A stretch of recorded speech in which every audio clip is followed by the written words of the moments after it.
I've now put together a dozen or so different costumes to have a scavenger hunt at Comic-Con or at Dragon Con or the cons that I go to.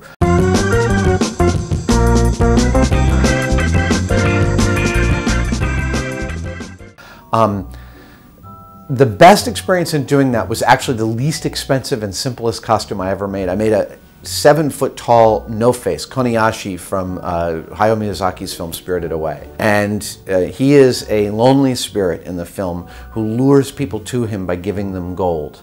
And he goes bad until the main character, Chihiro, actually rescues him.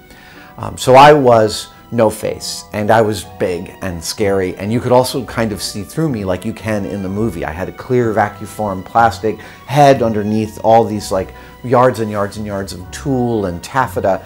And I also had a satchel of gold coins under my robes so that when people took pictures with me, and I never spoke in the costume, I would just hold out a gold chocolate coin and I'd give it to them.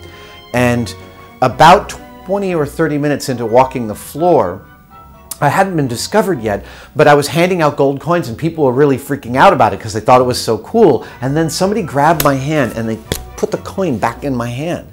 And I didn't know what I'd done to offend them, but then it happened again. And it happened a third time, and I can't see anything out of this costume, by the way. I'm looking through the mouth, which is here, so all I can see is people's shoes.